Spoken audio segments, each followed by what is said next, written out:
नमस्कार। आज देश की तमाम फटाफट खबरों में आपका स्वागत है। न्यूज़ के चैनल देखना हो या न्यूज़ देखनी हो तो आप हमारे चैनल को सब्सक्राइब कर सकते हैं। तो बढ़ते हैं खबरों की ओर। नीट पीजी 2021 काउंसलिंग में देरी को लेकर दिल्ली में बड़ी संख्या में रेजिडेंट डॉक्टरों ने प्रदर्शन किया और इस दौरान सड़कों पर पुलिस और डॉक्टरों के बीच झड़प हो गई।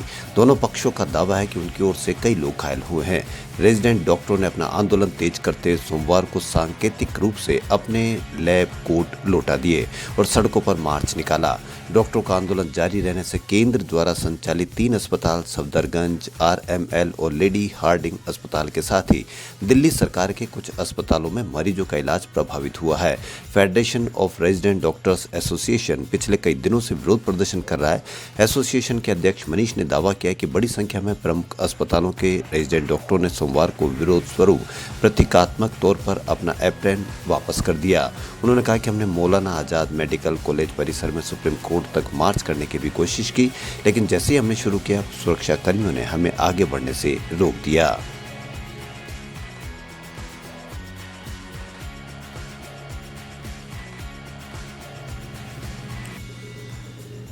देश के केंद्रीय औषधि प्राधिकरण की एक विशेषज्ञ समिति ने सीरम इंस्टीट्यूट ऑफ इंडिया के कोविड टीके कोवैक्सिन और बायोलॉजिकल ई कंपनी के टीके कॉर्बेवैक्स को कुछ शर्तों के साथ आपात स्थिति में उपयोग की अनुमति देने की सिफारिश की है।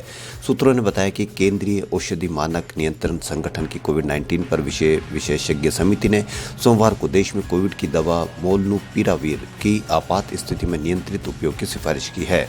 आपात स्थिति में दवा का उपयोग कोविड-19 का वयस्क मरीजों पर SpO2 93% के साथ किया जा सकेगा और उन मरीजों को दवा दी जा सकेगी जिनको बीमारी से बहुत ज्यादा खतरा हो।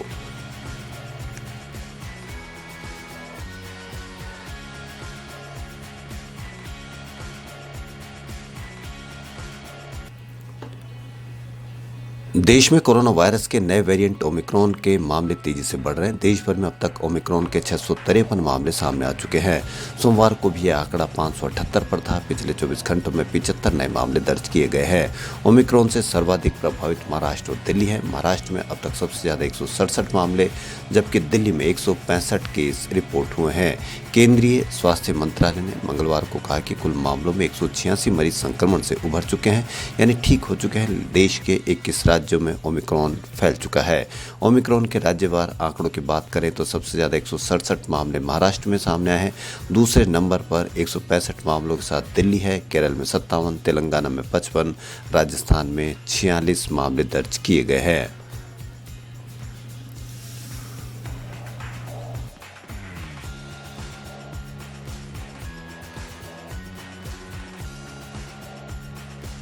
भारतीय किसान यूनियन के राष्ट्रीय प्रवक्ता राकेश टिकैत ने सोमवार को मथुरा वासियों से शहर को दंगों से बचाने की अपील की है।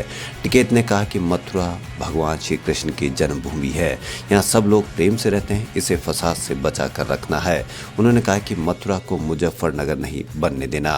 टिकैत ने किसी पार्टी का नाम लिए बगैर कहा कि इन्हें वोट तो मिल नहीं रहे, इसलिए ये मथुरा की शांति भंग करने की कोशिश कर रहे हैं। जहाँ लोग शांतिपूर्ण तरीके से प्रार्थना कर रहे हैं और जनजीवन सामान्य रूप से चल रहा है। संवाददाताओं से बातचीत करते हुए किसान नेता ने एक बार फिर स्पष्ट किया, किसानों ने अपना आंदोलन स्थगित किया है, खत्म नहीं किया है। जब जरूरत पड़ेगी फिर आंदोलन करेंगे। उन्होंने यह भी कहा कि किसान केंद्रीय गृह राज्य मंत्री अजय मिश्रा टेनी के इस्तीफे और गिरफ्तारी की मांग उठाते रहेंगे। कोविड महामारी के कारण देरी होने के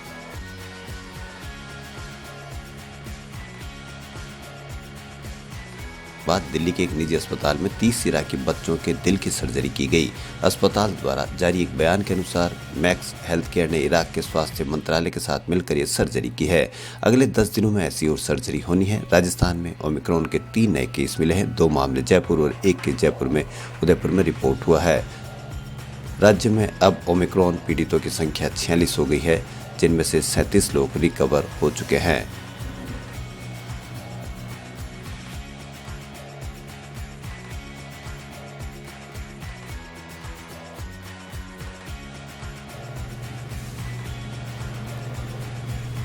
2022 में होने वाले यूपी विधानसभा चुनाव से पहले तैयारियों का जायजा लेने के लिए चुनाव आयोग की एक अन्य टीम राज्य का दौरा करेगी।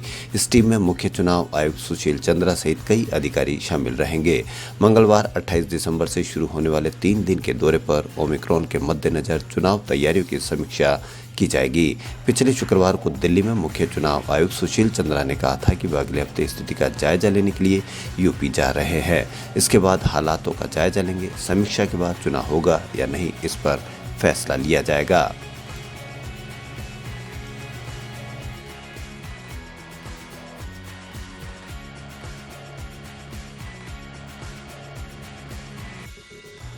आज ही के दिन 136 साल पहले देश की सबसे पुरानी राजनीतिक पार्टी यानी कांग्रेस का जन्म हुआ था।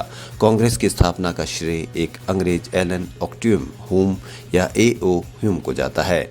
स्कॉटलैंड के एक रिटायर्ड अधिकारी A.O. ह्यूम ने 28 दिसंबर 1885 को भारतीय राष्ट्रीय कांग्रेस की स्थापना की थी। A.O. ह्यूम को उनके जीते जी कभी कांग्रेस के संस्थापक का दर्जा नहीं मिला। उनकी मौत के बाद 1912 में उन्हें कांग्रेस का संस्थापक घोषित किया गया। अंग्रेजों ने कांग्रेस पार्टी की स्थापना क्यों की थी, इसका किस्सा भी बड़ा दिलचस्प है। 1857 की क्रांति के बाद अंग्रेज नहीं चाहते थे कि फिर कभी ऐसे हालात बने, इसलिए उन्होंने एक ऐसा मंच बनाने की सोची जहां हिंदुस्तानी लोग अपने मन की बात रख सके और अपना विरोध भी जता सके। इस मंच का उद्देश्य पढ़े लिखे भारतीयों के बीच सरकार की पकड़ बढ़ाना था, जिससे ब्रिटिश राज और उनके बीच नागरिक और राजनीतिक मुद्दों पर बातचीत हो सके। इसके लिए एक अंग्रेज अफसर A.O. ह्यूम को चुना गया। कांग्रेस पार्टी की स्थापना भले ही एक अंग्रेज ने की थी, लेकिन इसके अध्यक्ष भारतीय ही थे। पार्टी के पहले अध्यक्ष कलकत्ता हाईकोर्ट के बैरिस्टर व्योमेश चंद्र बनर्जी थे। पार्टी का पहला अधिवेशन पुणे में होना था, लेकिन उस वक्त वहां हैजा फैला हुआ था। इस वजह से इसे बम्बई यानी अब जो मुंबई में किया गया।